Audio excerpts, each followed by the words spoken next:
get your questions answered. Our next speaker is Randy Bird, and Randy is the leader of the sports nutrition program here at the University of Virginia in the Department of Athletics. We're fortunate to have Randy. He was educated at Virginia Tech, but I think that after being here for a few years, we have him now orange and blue blood coursing through him at the moment. But he's going to be talking about some of the issues that he deals with sports nutrition.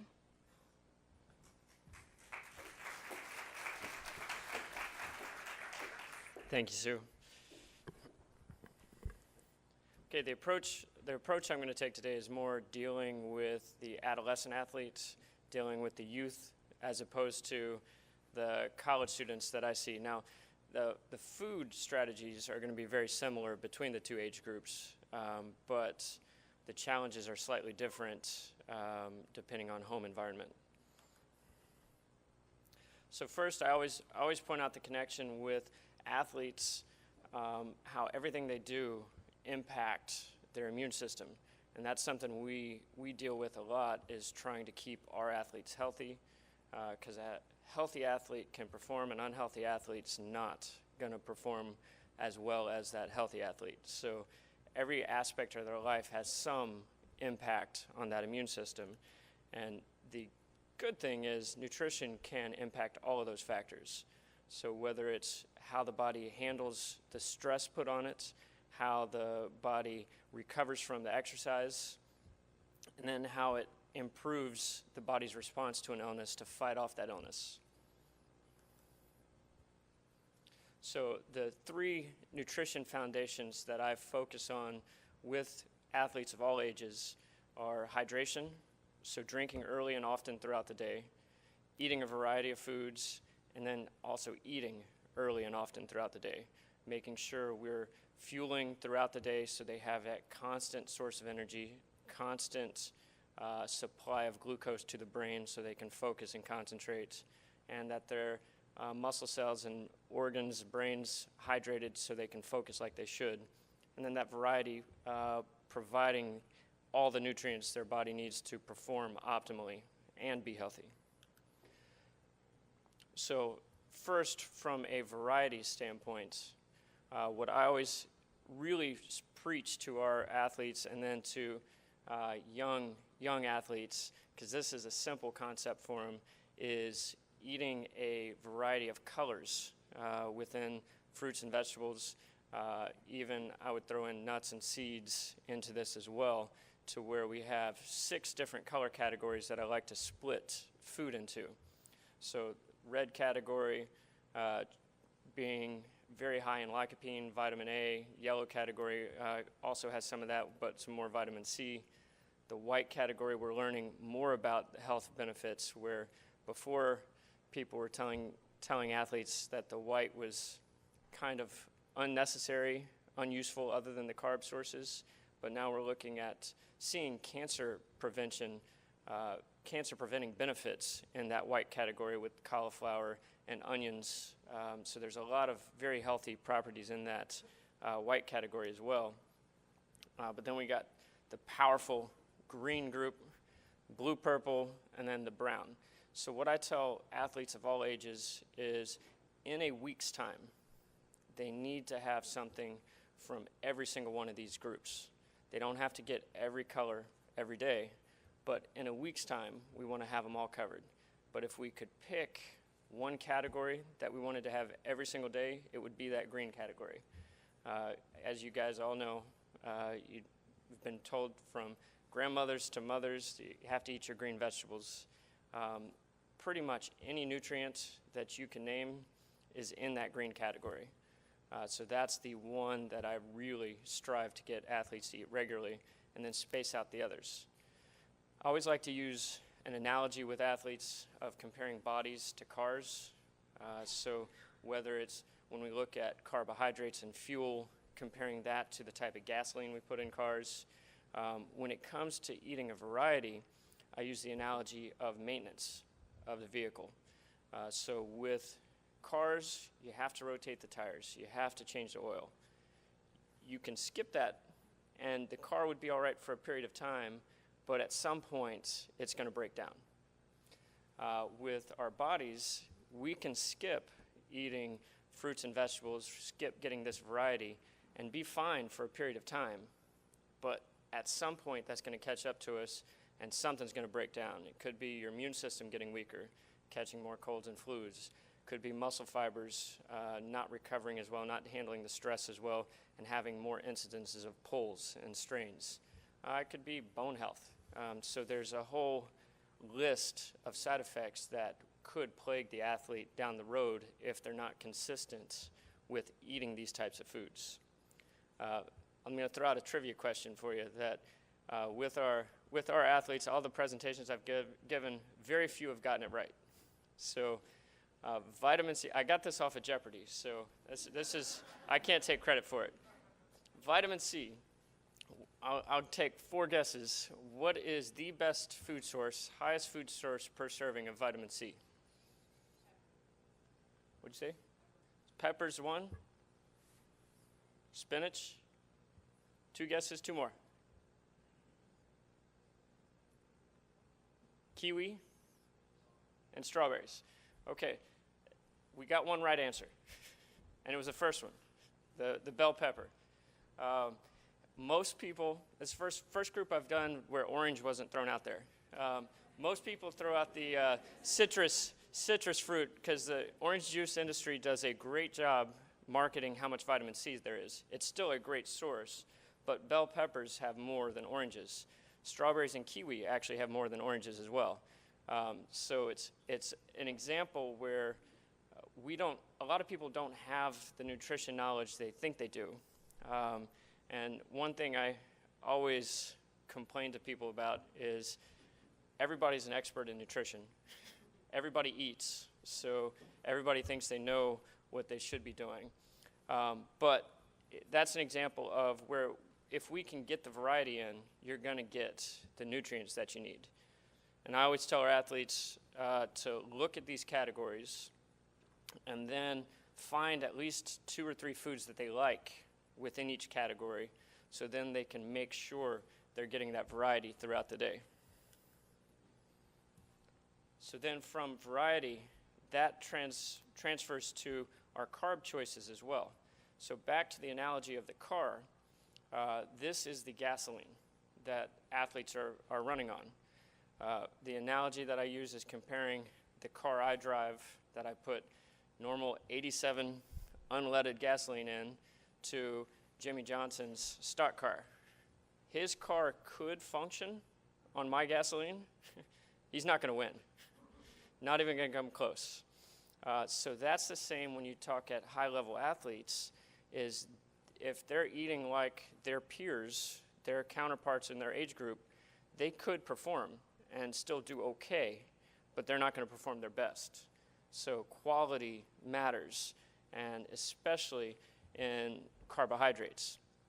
So with all the nutrition fads that have come and gone, whether it be the Atkins diet, the South Beach diet, now the paleo diet, whatever, it seems like we're trying to eliminate full categories of food, which then can cause nutrient deficiencies, can cause problems with athletes from an energy standpoint if we eliminate an entire category like carbohydrates. And I always have to point out to all athletes that I speak to, because it trickles down from their parents who are trying to lose weight. It trickles down from the messages they see on magazine covers or on TV, that carbohydrates are their fuel source. They're not in and of themselves evil and fattening. It's what the body prefers to use as energy. But overconsumption of any category can lead to fat gain. So it's not anything inherent about carbs that's doing it, that they need to eat it, because a lot of athletes I see across the country are trying to be as lean and fit as possible, and they fall into the trap of thinking, I need to get rid of these carbohydrates so I can lose some body fat. And it doesn't work that way.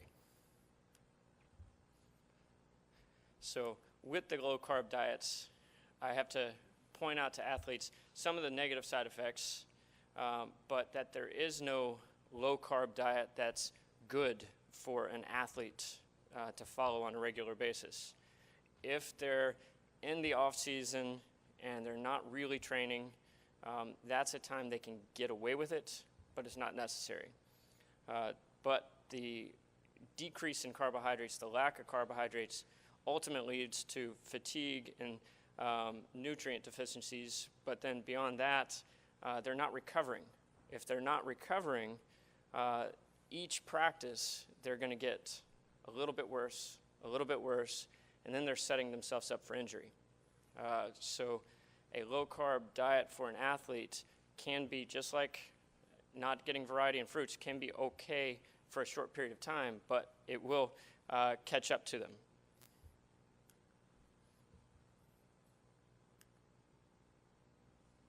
Okay, so as far as that quality goes, I always like to split food into a couple groups for athletes to look at to give them better options. And with it, I never say avoid. So I'm never telling somebody you can never, ever eat this particular food. I work with them on how to incorporate it once in a while if it's something that's not the best thing for their performance, but it's not something that I say they should never, ever eat. So with carbohydrates, I split it into two categories of slower digesting, more natural, higher fiber source, things that can take a little bit longer to digest so you have a more steady supply of blood sugar, less of a spike in blood sugar and less of a spike and drop in insulin levels, so we don't have that drop in energy level, increase in hunger as quickly as if they just consume things on that right side of the page. The point I always have to point out to our athletes is this sports drinks. It's a mistake I see across the board from middle school through college, even to the professional athletes, that they've been told how great sports drinks are for them, which they are for performance, for competition, for practice, but they're consuming it all day long.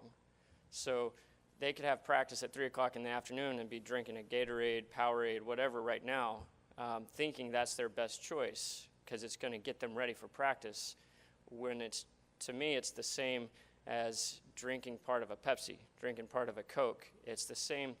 You're getting that quick sugar. The goal is to get it into the bloodstream quickly, which is perfect around a workout, around practice, but not all day long. So it's something that takes some educating with athletes, and especially we need to do it with the young athletes. A lot of them really don't do enough from a physical standpoint to even need that type of sports drink. So something I've talked with coaches about is personally I love Gatorade. I think it's a great product for athletes, but it's not something they need. As long as they're getting water, hydration, electrolytes, so salt from anywhere else, and carbohydrates, it doesn't have to be in the form of a sports drink. So for instance, with one of our sports, very, very successful sport, they were using water on the sidelines and snacking on other carbohydrate sources, and then we had a product called the Right Stuff that's an electrolyte-based substance, and they would use that to get their electrolytes, so they didn't use Gatorade. Then we have other sports that just use Gatorade and are very successful. So it's not something they have to have, as long as we get that variety, or those three components of hydration through water, salt, and carbohydrates for the energy production. So then what about protein? This is something that high school athletes are, I would say, more obsessed with, especially the boys, thinking the more protein they eat, the bigger they're going to get. And protein, yes, does help build and repair muscle. It helps with hormone production, helps with the immune system. There was just a study released, I haven't read the whole study, just the abstract so far, but it was looking at higher protein in the diet during training, enhancing the immune system. So athletes during training, if they completely focus on the fuel and the carbohydrates and neglect the quality protein, that can hurt their immune system as well. So it's an important component to the diet, and it's a very important component to endurance athletes, when the mistake I see with them is thinking protein is for the weightlifters, protein is for the football players, the power sports, when protein is being utilized at a higher rate for energy in that endurance athlete than that power sport. Protein helps with the replacement of the red blood cells. So these athletes that are prone to iron deficiency are causing part of that problem from under-consuming protein in their diet. And then those protein sources are very good sources of iron as well a lot of the time. So then that's another reason they could be iron deficient as well. I got to speed along a little bit. So how much do athletes need? Most people do get enough. It's really the question of quality in their diet. But just to give you an example of what I tell athletes, I ignore the RDA for protein. Protein from the RDA is for general health. It's not for recovery from exercise. It's not for muscle development. It's not for that repair. It's just for general health to prevent certain diseases. So for a very highly active athlete, there is a higher protein need than the general public. So the RDA in grams per pound is closer to 0.35, 0.4 grams per pound.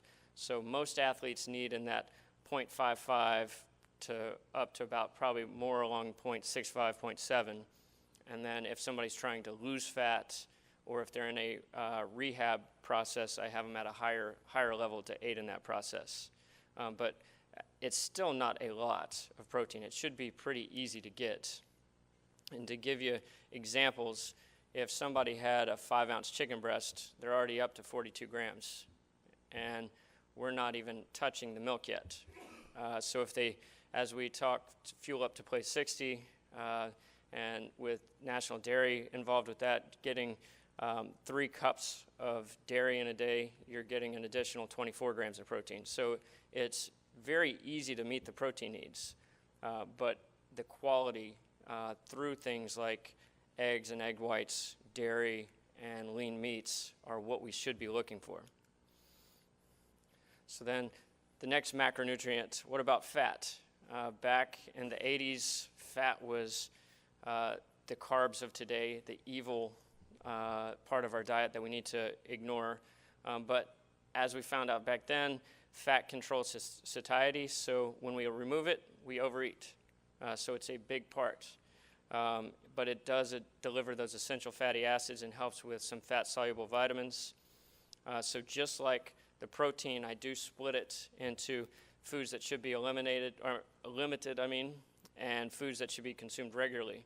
And if you notice, the regular consumption are higher in monounsaturated and omega-3 fats, and less saturated in trans fats. Those are the ones that we're really trying to restrict within the diet.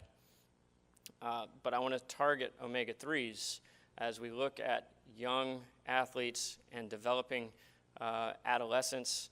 DHA is one of the main omega-3 fats found in fatty fish, but it's also produced in algae as well.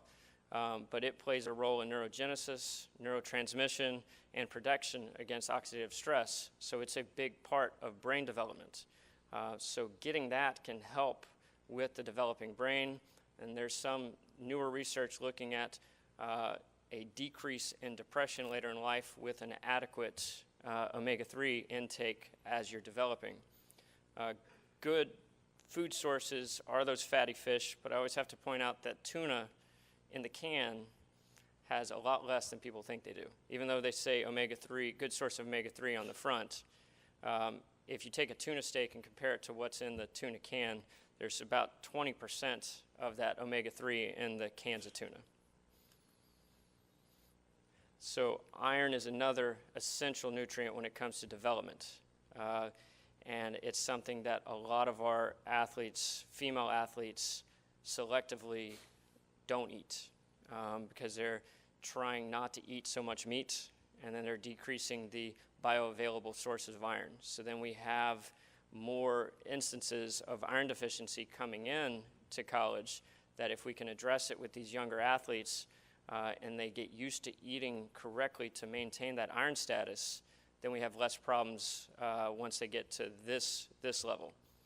Looks like I'm almost out of time, so I'm going to speed through. And vitamin C, I put that peppers up there. Again, best source, highest source. That's something that from an iron deficiency standpoint, from an iron metabolism standpoint, we need to get vitamin C throughout the day to help those non-heme sources of iron be absorbed and getting into the bloodstream to help with replenishment of iron in our body.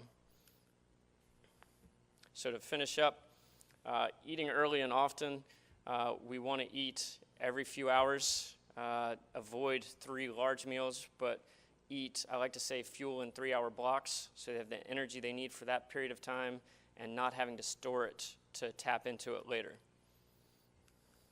Speed through because they said I was out of time. Pre-workout fueling, trying to get food in that couple hours before workout to fuel for it, and then the recovery after. If we can get food in as soon as possible after, that's going to take advantage of the insulin sensitivity of the muscle and the increased blood flow to the muscle. So that's where that recovery window comes into play. If we can get it in soon, it gets into the digestive system, into the bloodstream, while that blood flow continues. And I'll finish with the rules to live by. I didn't hit on breakfast. You guys know it's the most important meal of the day, and how that can impact academic performance if they're fueling the brain for class. But eat breakfast daily. Try to eat every few hours. Hit those natural foods that I was talking about, less processed, getting the variety, having the lean protein to make sure we're maximizing muscle repair, and fuel both sides of the workout. Bookend the workout. Stay hydrated and get enough sleep. There's a lot of research now on sleep and recovery and hormones. All right. Thank you.